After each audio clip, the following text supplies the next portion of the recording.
네, 진보당 부대변인 박태훈입니다. 오늘 오전 브리핑 2건 진행하겠습니다.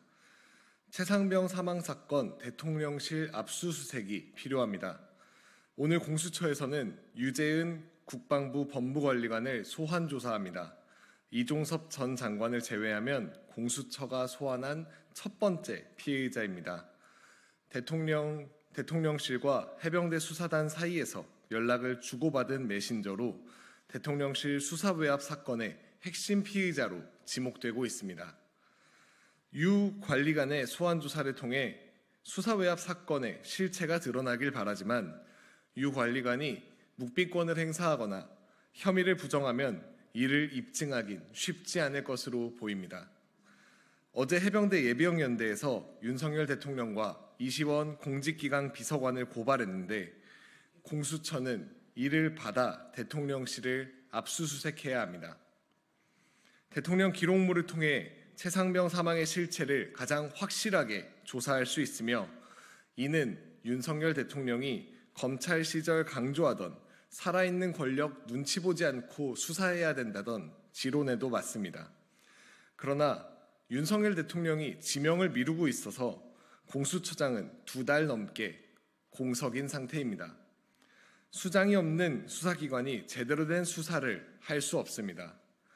상황이 이러니 국민은 최상병 특검을 더 강하게 요구할 수밖에 없는 상황입니다. 윤재호 국민의힘 원내대표는 최상병 특검법이 이 시점에 그 정도로 심각한 문제인지 모르겠다는 투로 이야기했습니다. 지금 제일 심각한 건 최상병의 죽음의 심각성을 모르겠다는 윤 원내대표와 국민의힘입니다. 두 번째 브리핑 진행하겠습니다. 김포시 공무원 또 사망, 공무원은 기계가 아닙니다.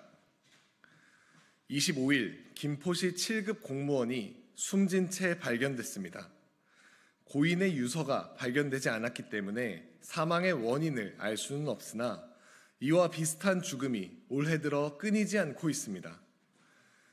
지난 3월에도 김포시에서 9급 공무원이 민원에 시달리다 사망했습니다.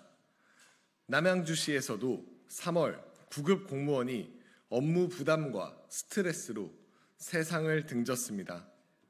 이외에도 충북 괴산, 전남 여수, 경남 양산시까지 9급 공무원들의 부고 소식이 끊이지 않고 있습니다. 하루 14시간의 사전투표 업무 뒤 숨진 50대 공무원도 있었습니다. 공무원은 기계가 아닙니다. 입사 5년이 되지 않아 퇴직하는 공무원이 13,000명이 넘습니다. 떠난 이들의 빈자리는 전연차 공무원의 부담으로 이어질 수밖에 없습니다. 이 같은 상황 속에 현실을 모르고 진행된 윤석열 정부의 공무원 인력 감축 정책은 상황을 악화시키고 있습니다. 작년에 이어 계속해서 줄어드는 국가 공무원 정원은 일선 공무원의 과다한 업무와 장시간 노동으로 내몰고 있습니다.